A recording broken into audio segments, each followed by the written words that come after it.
Hey everyone. This interview with Issa was recorded about 3.5 months ago, and much has changed for the worse since then. In 1997, or since 1997, the city of Hebron, which is where Issa lives, that city has been governed by something called the Hebron Protocol, which states that three-quarters of the city, uh, known as H1, uh, three-quarters of the city is under Palestinian authority, while the remaining one-third, known as H2, is under Israeli occupation and control.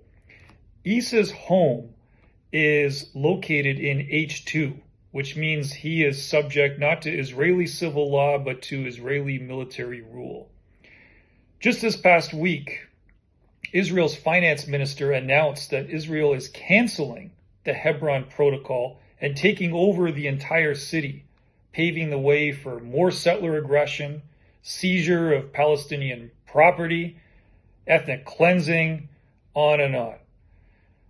Since we interviewed Issa, as I said, about 3.5 months ago, he's been dealing with an increasing number of settler attacks on his home. So, Geraldine and I hope that this provides some helpful context for this episode. So thanks again for joining us for this episode 3. And now here is our interview with Issa Amro. Hello, greetings, and welcome to Two Priests and Palestine, a podcast of interviews and story sharing that sheds light on the current reality of Palestine. My name is Geraldine Henry, and with me as co-host is the Reverend Jeff Nowers, and we are both priests in the Anglican Diocese of Canada. In December of 2025, Jeff and I were part of a 9-person delegation that made a solidarity pilgrimage to the West Bank. We went there to meet with Palestinians, to listen, learn, and to bear witness, so that after returning home to Toronto, we might be more effective ambassadors of Palestinian liberation. One person we spent time with in Hebron was Issa Amro. Issa is a Palestinian human rights defender, an activist, and Nobel Prize nominee who has dedicated his life to nonviolent resistance and civil disobedience to fight Israel's occupation in the West Bank. In 2007, Issa founded the Youth Against Settlement, which seeks to end the expansion of illegal settlements in the West Bank through nonviolent, popular struggle and civil resistance. In 2010, he was declared a Human Rights Defender of the Year in Palestine by the Office of the UN High Commissioner for Human Rights. In 2024, I believe, the New York Times called him one of the followers of Martin Luther King Jr., and New York Times Magazine called him the Palestinian Gandhi. Jeff, how were you impacted by the afternoon that we spent with Issa? Well, as you mentioned, that was during our pilgrimage to Palestine, our solidarity pilgrimage to Palestine in December. And on day 8, that's when we visited Hebron. And that, at least from my standpoint, that was probably the heaviest day of our time. Our time in Palestine. Hebron is a very tense environment, and what impressed me so much about Issa and meeting him was just his relentless and this dogged determination, and despite all the harassment he routinely faces and that he was telling us about, his drive for justice. His resistance, that's as strong as ever.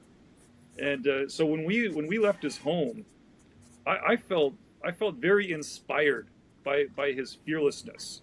So Issa, I'm really pleased you are here with us today, and it's wonderful to speak to you. Thank you for setting aside the time, especially during Ramadan, to be here. And it's been over. Just a little over 2 months since we were at your home, having a nice lunch outside. And, I can't forget that right next door, kind of around the corner from where we were sitting outside, was that IDF soldier, staring us down with clutching the gun. And I'm just wondering, what has life been like for you just over the last couple months? Okay, Thank you very much for inviting me to your audience. Thank you very much for visiting me in Hebron and visiting Palestine and for trying to experience the truth. It's very important to come and see by your eyes what's going on because it's not easy to counter the mainstream narrative in many countries and in many mainstream media. So when you come, you watch, you listen, you analyze, and you take your own decision about how to make the changes. So I call everybody to come and see and visit us and understand and ask hard questions to understand about us from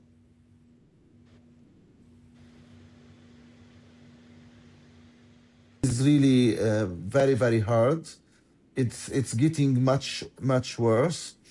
And in the last few weeks, the Israeli cabinet decided to revoke the Jordanian laws about land ownership in the West Bank, which means the Palestinians will lose the majority of their land in Area C to settlements. So you have to prove to the Israeli authorities now that you own the land, not that you own the land. And if they want to take it, they have to prove that they have it. Now, no, you have to prove. If you can't prove, it will be considered a state land, and then it will be given to the Israeli settlers. In Hebron, for example, they revoked Hebron municipality authority on us, on the Palestinians who are living in H2, near my house. And they gave the authority to the Israeli settlements. So we were without services, we were with fear and no security, we were without social life and any national identity, and we were without any privacy. Now they can demolish our houses, they can confiscate our private properties, our private land in Hebron, and they did it to confiscate the closed Palestinian shops, the closed Palestinian houses, and to make life much harder for the Palestinians. Last week, the Israeli settlers occupied new 5 houses in the city. Few families, they evicted them from their homes and they stayed in their homes. They did the same last year with one house in Ramadan. One family left to eat, Ramadan iftar, dinner, early dinner. The settlers broke into their home and they confiscated everything. And it was an old lady who's living there. Even her medicine was confiscated. She didn't get her medicine, her coats, her clothes, her remarkable things. They took everything. So this is the Israeli settlers. They keep harassing Palestinians. Next week it's Purim, the Jewish holiday. We are talking about it from now, how we will be ready, what we should do. We should buy more food. We will stuck in the house for a few days. They may come and attack us. They may come to burn our houses. This is Purim. This is Purim for us because they get drunk and they become wild without any accountability for their violence or for their terror. Nowadays, the soldiers at the checkpoints are mean and aggressive and treat us in a very bad way, in a kind of dehumanizing us. We don't feel that it's really Ramadan and no visits, no invitations, no Ramadan culture, no Ramadan events for us in our own city in Hebron, where the majority of the Palestinians who are living in the area are Muslims. Few hundred settlers are violating our normal life because they want to make our life harder to force us to live. Are you fearful that your own home, your property is going to be seized and perhaps you're going to lose it? Is that a fear Yes, that for you have? sure. Yes, for sure. I have that fear that I will not be able to be in my house, and they may demolish my house, confiscate my land, as other Palestinian land and other Palestinian houses in many, many areas. That's the main fear for thousands and tens of thousands of Palestinians all over West Bank now. Yeah. Yeah. Okay. Issa, could you take us kind of, now that we've heard like how awful and difficult it is during Ramadan in Hebron, can you take us back to your childhood? How was it different when you were growing up? How religious was your family? How did Islam, Hebron having a lot of majority of Muslims, how was that formative in your growing up? Yes, I was born on 1980 on April 13th in the old city of Hebron, very close to the Ibrahimi Mosque. My family, wanted peace in the house, and they wanted to disconnect us from any kind of politics. And my parents were conservative, they were religious, they were, raising us away from the occupation. Was trying to raise me away from occupation because my father lost his father in 1950. The Israeli occupation killed my grandfather and injured my father in 1967. He was injured badly and almost lost his life. So he decided that his family will be very far from politics, and he succeeded in the first years. So I was playing around. I didn't feel settlers. I didn't feel occupation as a child. Cycling, playing soccer, that was my life. To study very hard, to be a very good student in school, and to play soccer and to cycle and to go to the banana storage and to go to the camels market in the city, to wake up in the morning hearing Palestinian vegetable vendors calling for tomato, potato, cucumber, 1 shekel, the cucumber, the kilo of cucumber, cauliflower. That's how I grew up. I grew up in a very peaceful neighborhood. It was 1980. I was in the school, and the main shock for me as a child, which shocked me very bad, was the Ibrahimi Mosque massacre. And yesterday was the anniversary of the Ibrahimi Mosque massacre. So 32 years, Baruch Goldstein, an American settler, doctor, retired from the Israeli military, broke into the Ibrahimi Mosque. He killed 29 Palestinians and hundreds were injured. That was the main milestone in the city. Changed everything. The Israeli military, instead of evicting the settlers from the city, they imposed curfew on us as Palestinians. They divided the streets, one side for the Jews and one side. I didn't go to my school for 3 months because of the massacre. They divided the mosque. They confiscated all the external yards of the cave and the mosque. That was the Ibrahimi Mosque massacre. And Baruch Goldstein was a member in Kach movement, Meir Kahana, who was an American too, and who was announced as a terrorist in the United States. His follower, now they are in the Israeli government. Wow. Yes. The national security minister is one of the main followers of Meir Kahana. The national security minister in the Israeli government now, his hero is Baruch Goldstein, who killed 29 Palestinians and hundreds were injured. So we say violence won. That the settler violence won. That they made our life much, much harder, and they became the mainstream in the Israeli political life. And now they are the ministers, they are the government, they are the ones who are making decisions about us. And they are very, very conservative. They are fascist. They were described by fascists by half of the Israeli public, Right. Yeah. this current Yeah. government. So this is what I'm talking about. This is what we are facing now. A fascist government trying to uproot us from our land, and they are trying to, push us to leave West Bank to Jordan, and the Palestinians from Gaza to Egypt. So we are facing a kind of ethnic cleansing. This is my childhood. This is how I grew up.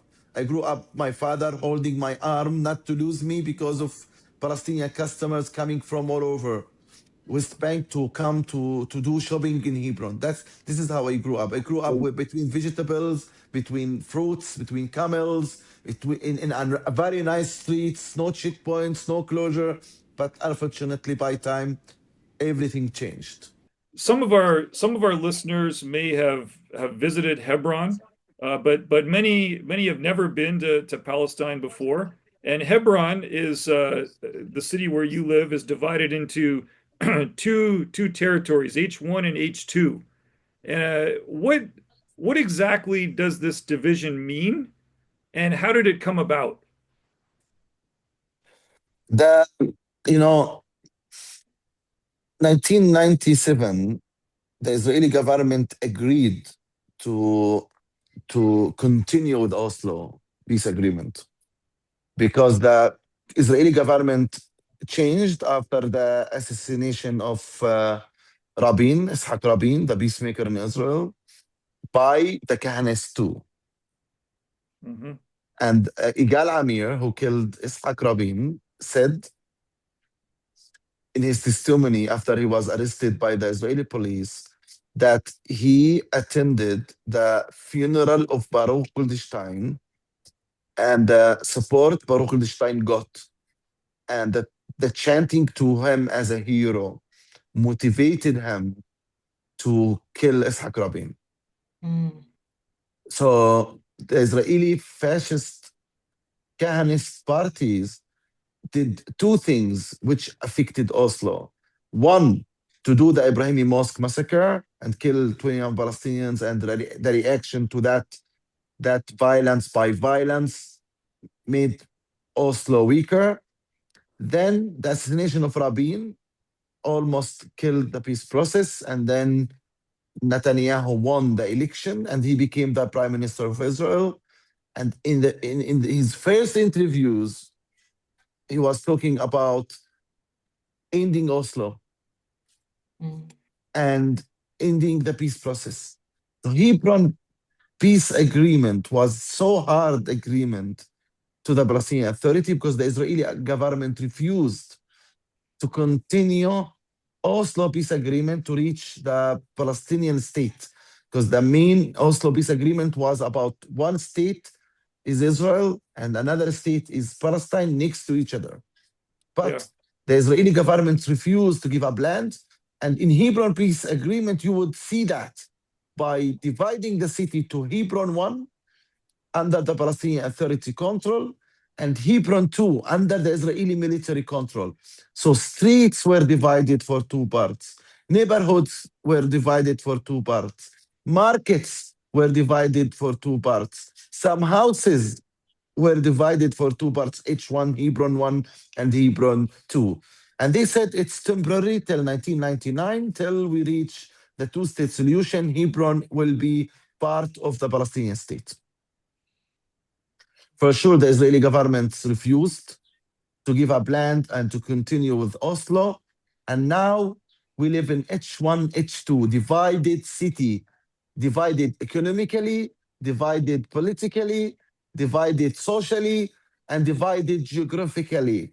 And the Israeli military is trying to take more and more land, more and more property in H2.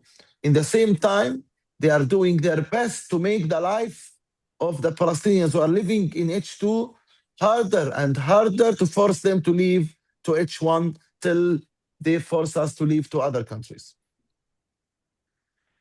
And your home is located in H2. Uh, can you give us a sense of what just everyday life is different for a Palestinian living in H2 compared to H1? In H2, the Israeli government were supposed to protect the Palestinian identity in H2.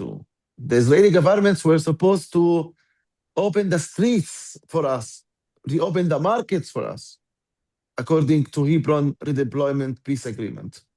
Unfortunately, the Israeli governments didn't do that. They made our life harder and harder. They closed the main street in Hebron, which called Shuhada Street. Shuhada Street is the city center for us. It's similar to Times Square in New York, full of shops, full of markets, a lot of companies, a lot of wholesale market, vegetable market, fruits market, blacksmith market, carpenters market, carpets market, the mosques, the touristic area. That's Shuhada Street for us, closed completely. So we have around 1,800 shops closed because of the closure policy in Hebron, in H2. We have more than 1,000 Palestinian apartments empty. Palestinians left their homes, which is around 40 to 45% of the housing units in the restricted part of H2. In the same time, we have around 28 checkpoints in less than 1 kilometer square. So you can't move. To go to my house, I have to pass in a normal day 2 checkpoints. In a holiday day, 4 to 5 checkpoints. And many times they don't allow me to leave my house, or many other times they don't allow me to go back to my house if I'm abroad or if I'm outside the neighborhood. What do you do when you're away and you try to come back and you're prevented from going back home? What do you do? In Ramadan, the first days of Ramadan, people go in a specific time to their homes, to their houses. Yeah. So people eat at the checkpoint, eat there, they don't eat for the whole day. Then the army doesn't allow them to go to their homes, so the people eat at the checkpoint. Oh, wow. Around 25 Palestinians had to sleep in the mosque outside the checkpoint because the Israeli soldiers didn't allow them to get in to their homes. So this is the life that you really suffer when you don't reach your house. I slept many times in the street, or I go to sleep in relative houses or friends' houses because the checkpoints are closed and the Israeli military doesn't allow you. So with all that checkpoints, closed shops, closed markets, the city became a ghost town. You add to that, you live without any real services. For example, a normal family needs an ambulance. Yeah. In Hebron, in H2, where I live, ambulance can't reach me. They don't allow the ambulance to come to me. They don't allow the ambulance to come to me. They close the ambulance. They don't allow me. They don't allow the doctors to come. So we live without services. Maintenance is not allowed. To do maintenance to your house, it's impossible. So living under these conditions, Issa, there must be this deep sense of resistance, and out of that desire and this almost need for stepping forward, we have the intifadas, right? And many people in the West don't recognize and realize that it actually means an uprising to stand up against the occupation. There have been 2 intifadas in Palestine over the last 35 or so years. Can you talk a little bit about that? How has the uprising, the intifada, impacted the direction of your life, especially in Hebron? The first intifada, I was a child during the first intifada. I was very young. It was started in 1987. But when I started my activism, I studied the first intifada. The first intifada was a lot of strikes, protests, rallies, and the civil society was leading it. Intifada means revolution. This is what it means. It means that you stand up against oppression. Right. You stand up against injustice. This is intifada. It doesn't mean anything. And the first intifada, the first Palestinian intifada, was mainly non-violence intifada. And this what made the Israeli government accept the two-state solution. It was the first intifada. But I was a child. I was, busy with my school, and I was very young to participate in the first intifada. Mm-hmm. About the second intifada, it started as a reaction that the Israeli government refused to continue with the commitments of the two-state solution. So Palestinians went down to the streets, and in the beginning of the second intifada was peaceful protests and rallies, closing roads, closing streets, burning tires in streets as a symbol of refusing that Israel refused the commitment for peace. Unfortunately, by time it moved to become a military intifada, and that really was very bad for us as Palestinians. So this is how I became an activist. So in the second intifada, the Israeli government closed my university. I was studying engineering in Palestine Polytechnic University. I was in my last semester in the university. So the army closed my university and announced that the university is closed for good. That broke me. That made me think what to do to get my degree. It was about my education. It was about my dream to become a professor in engineering. So they stole my dream. They stole 5,000 students' dreams with their families because it was engineering colleges mainly. So what to do? I was ready to do anything to revenge or to get my degree. Yeah. Fortunately, when I searched on Yahoo, it was not Google. Our age is Yahoo. We started with Yahoo more than Google. Yeah. I searched how to make a revolution. So then I wrote a play about how to make a revolution, me and Inait Wiseman. And the play, you can find it online.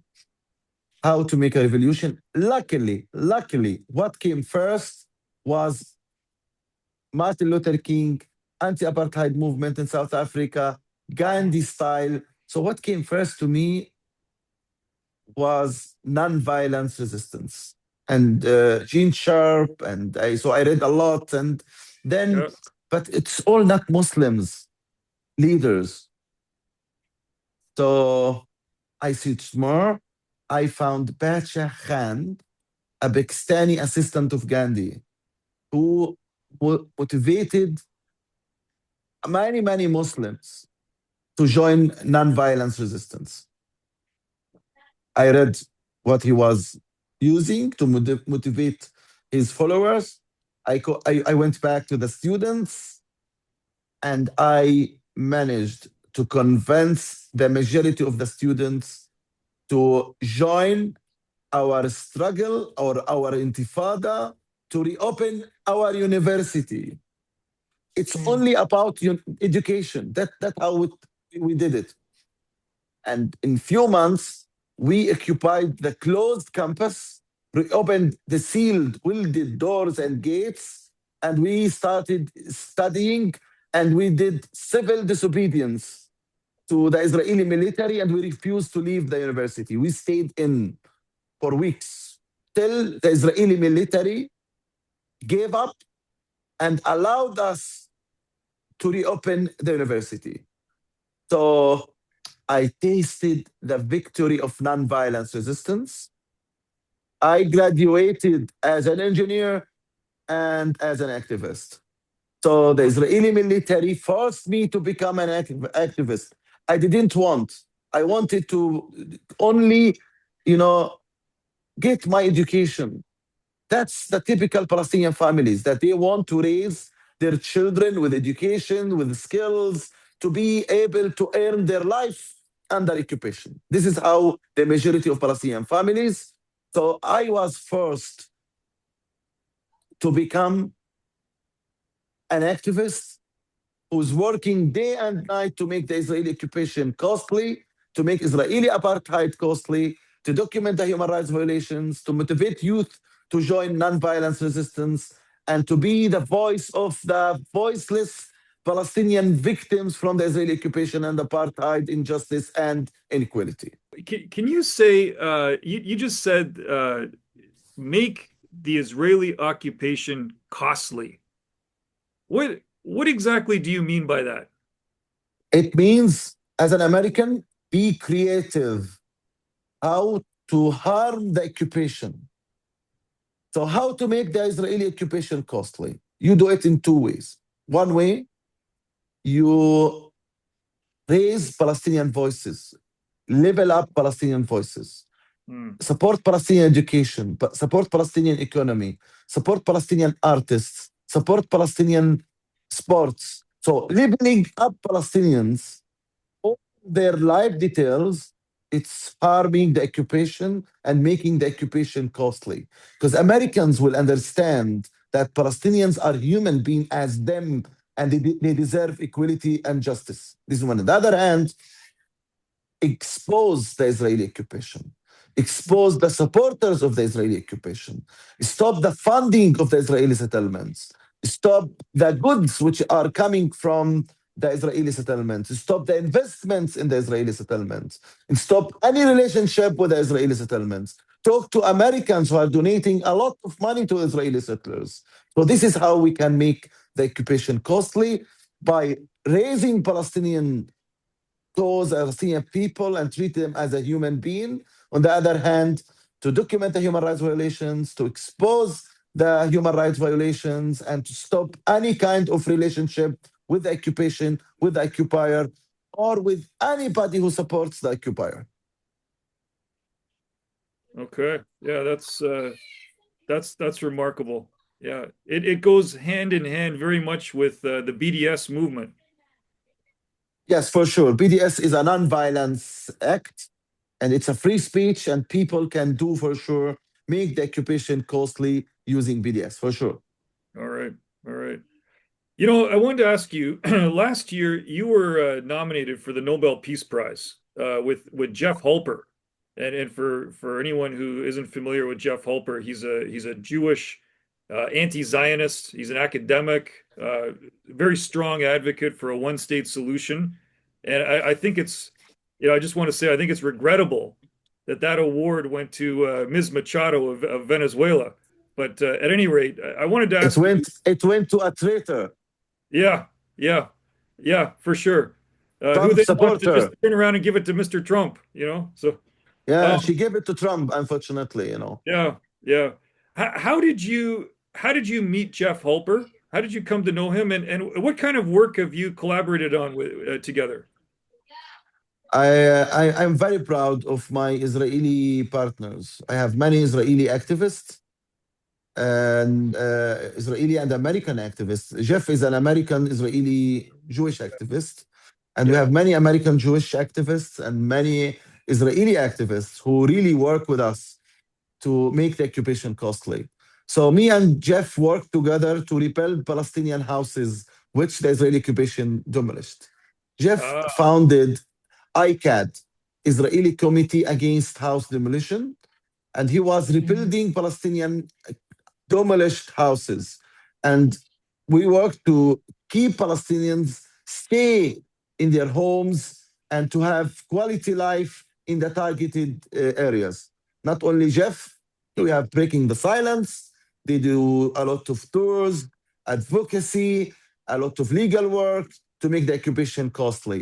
We have Yeshdin, we have Beit Salem, we have Jewish Center for Nonviolence. We have many, many great activists who are really working day and night to make the Israeli occupation costly. yeah. Issa, you shared a little bit about how activism was thrown onto your plate, that this wasn't the dream. The dream was to be an engineer.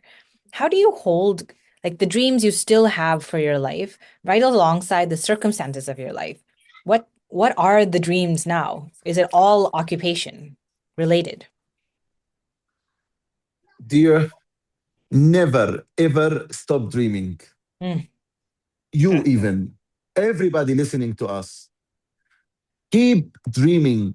Don't let them stop your dreams or stop you from dreaming. To continue working for your dreams means that you are alive.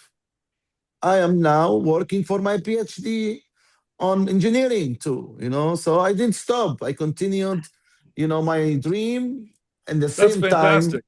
yes, in the Yeah, same time doing my activism. It was a little bit late, it took me more time, but I'm doing it. So I'm an activist, and I'm an engineer at the same time. I didn't give up my dreams.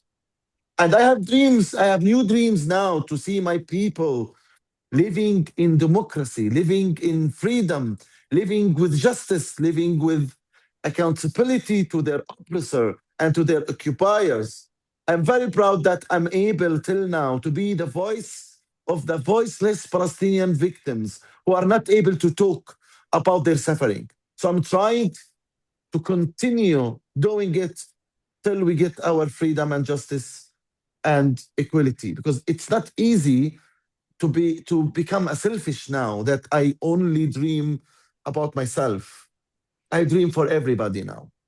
I dream for all Palestinian kids and women feel safe in their homes, that we as Palestinians will be recognized as human beings who deserve to be treated as a nation with freedom and justice and democracy and self-determination. This is my dreams now. that's beautiful. Like to think about dreaming as an act of resistance in itself. That's so provocative and so profound. Thank you. And kudos on your PhD and working towards that. Yes, yes, I'm working. It's not, as I wanted it. Okay. And it was late for maybe 20 years uh, Yeah. or 15 years, but I'm doing it, and I'm very proud that I'm going on with it. The occupation didn't manage to destroy me or break me at all. that's Amazing. wonderful. Yeah, that's yeah, it's great to hear all that. Jeff, Um, I'm not the only Palestinian doing this. Yeah. yeah, This is a norm. This is a culture in our society. Many, many Palestinians continue this struggle. They continue dreaming, and they continue doing their dreams, trying to do at least their dreams. it's a testament to the strength and the resilience of the Palestinian people. It's remarkable. I wanted to ask you, Issa, about the younger generation of Palestinians right now. So, teenagers, people in their 20s. How do you find that they are dealing with everyday life in Palestine? And do you think that there are leaders being produced in the younger generation who are going to carry the torch of liberation? Yes, I do, you know, run a social media platform called Humans of Hebron. I Mm, copied Humans of New York. Okay. okay, yeah. And I was surprised from the stories written there. I'm the one who founded it, but I'm sometimes surprised from the stories on Humans of Hebron, Instagram and Facebook page and social media. We have many, many good people who are really, you know, you know, trying to make a difference in their community, and trying to create better future, trying to study hard, to make their own business, to get and gain skills to survive. So the resilience is amazing. I don't know how come my people they were able to stay, you know, and remain in their land, remain with their cause, remain with their dream of Palestine after 48 and 67 and the first Intifada and then the second intifada, and now the genocide in Gaza, and what's going on the West Bank with the Israeli military aggression and settlers terror. You know, to be very honest, in the last 2 years, I don't know how people are coping, how people are able to stay and remain, happy, or being, and to have a normal, conversation with each other. That means that Palestinian people are very, very strong nation, and they are extraordinary human beings. So this is what's going on. That people, they keep dreaming, they keep working, they keep surviving, they keep doing their duties to do everything possible to make occupation costly and to make their life better.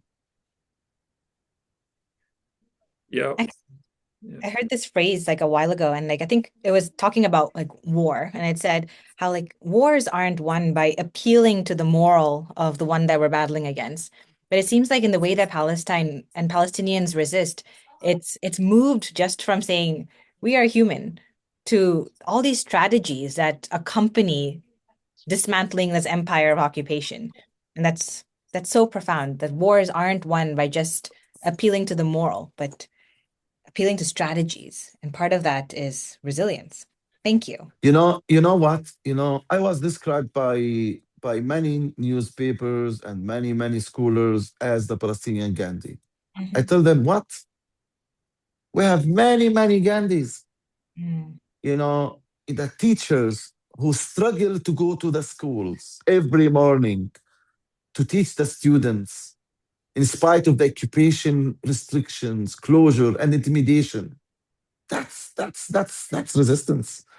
The students who really insist to fight the soldiers, to cross the checkpoint and go over all the dehumanization and all the intimidation from the Israeli soldiers to reach their schools.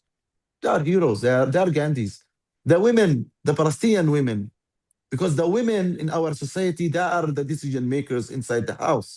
The women, they Mm. are the decision makers to stay in the targeted areas.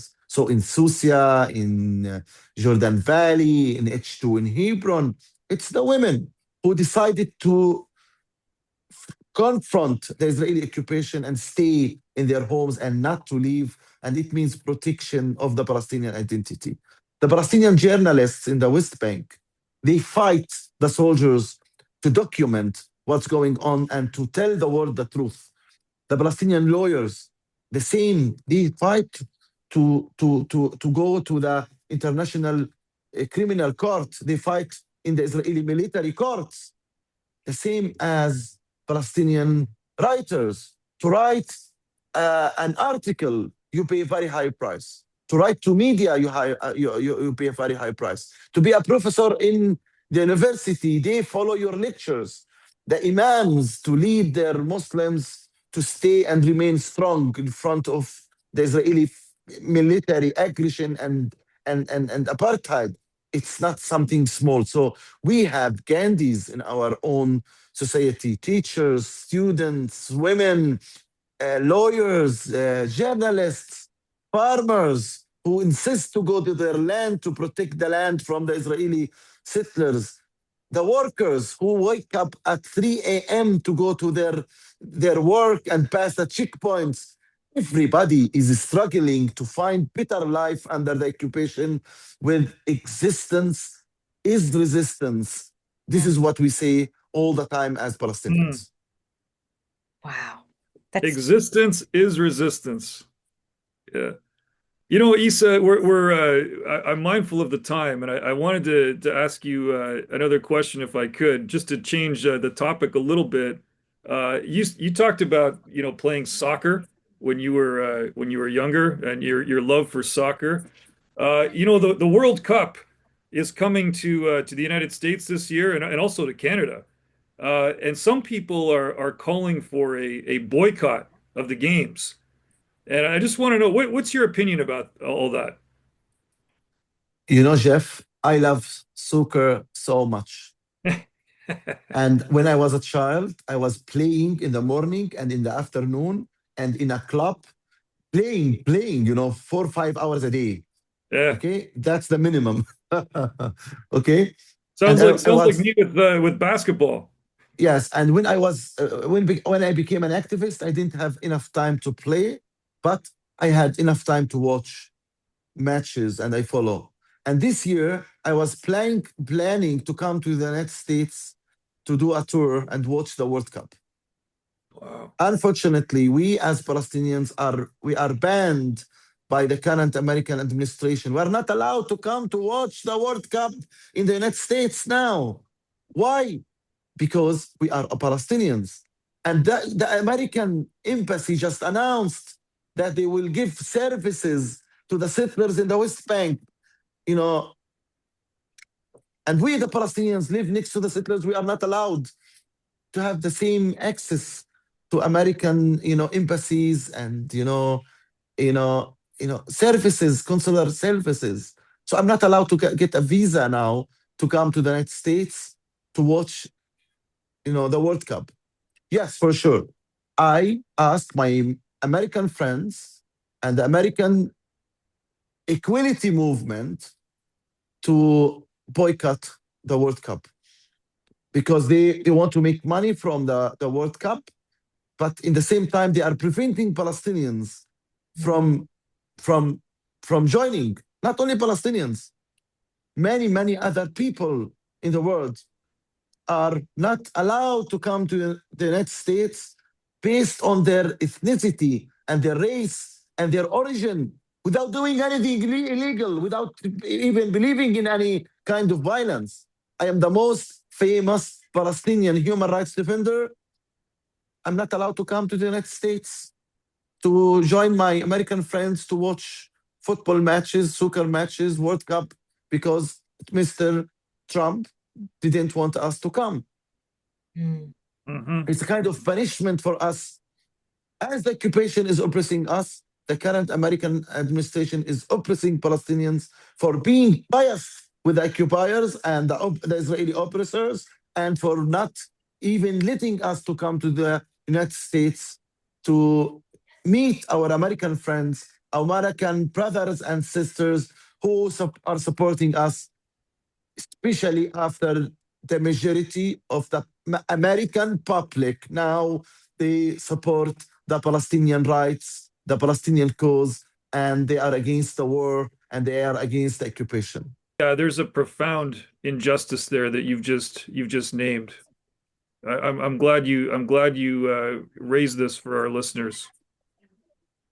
I hope that the listeners will put high pressure and they act to stop the blind support from the American administrations and American politicians to the Israeli occupation. The Israeli occupation would not maintain the occupation for that long without the blind support of the American administration, unfortunately.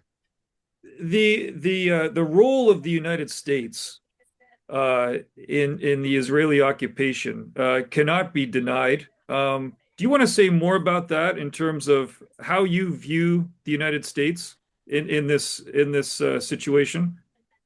Unfortunately, the United States is part of the problem and acting against the Americans' will and Americans' opinion that the United States must be peacemaker country, not war makers. Unfortunately, that I see now the United States because of the current administration and the previous administrations, war makers and oppressing many people in the Middle East and in Africa and all over the world. They are standing now with the Russian and not supporting Ukrainian. They are now standing with the Israeli occupation against us as Palestinians. History will make them accountable. I'm moved by the civil rights movement in the 50s, and I didn't expect that the black people will win. This is what I tell people. But they won at the end. Their will, their stubborn, their determination, commitments with Martin Luther King Jr. made it possible for them. We want that movement to come back now to change the behavior of the United States from a country not respecting the international law, not respecting the morals and the principles of the founders of the United States about equality and justice and freedom for all, to bring back America to peace camps, to climate change movement, to protect the world, and to make peace everywhere. So I hope that the United States official opinion will change soon, and then the occupation will end very, very soon. In our lifetimes, we will For see the sure. occupation end. For sure. For sure. We are almost there. And we are winning. We are winning, really. Israel is accused of genocide. Israeli prime minister is wanted by the International Criminal Court. This is not something new. It's very big. It's very big. It's not something small, too. Something else very important. The majority of the Americans, especially the young Americans, they know the truth. And they are acting, and they are doing concrete actions. And those Americans, especially in the university, campuses, they are the future leaders of the United States. And I see them the future peacemakers of the United States. So I see peace is coming as soon as possible. But we need the Americans to vote. We need the Americans to be, active in the political arena and make changes. And the autumn election is coming. The Congress must be flipped, and Trump should lose the majority till he loses his power in the next presidency election. And I hope that the Democrats learn their lesson for losing for Trump, for ignoring Gaza, and for supporting the war on Gaza and on the Palestinians, and not being peacemakers. So I hope that. I'm optimistic about that. I see that happening as well. Amazing, amazing. Like, you are referred to as Palestinian Gandhi. I'm sure at some point here in the West, people will say the Canadian Issa or the American Issa. What you offer to us and the world right now is this profound, deep-rooted resistance, also rooted in hope. And I think to be able to hold hope and resistance together is something so many of us don't have the capacity to do. So thank you for giving us a living example of how to resist empire while holding on to deep and profound hope for a future of peace and liberation for all, especially for Palestine. Thank you very much. Thank you for joining us today. We wish you all the best. Peace and blessings to you, especially during this time of Ramadan Kareem. And we will be in touch. We will be in touch. Thank you very much. Have a nice day. Thank you. Issa, great to see you. All the best. Great to see you. Bye-bye. Okay, take care. Bye. Friends, we hope you found this conversation with Issa Amro meaningful. If you'd like to follow Issa and his work with Youth Against Settlements, you can visit www.hebronfriends.org. HABRON friends.org. To stay up to date with Two Priests in Palestine, follow us on Instagram at Two Priests in Palestine. That's 4 words spelled out in full.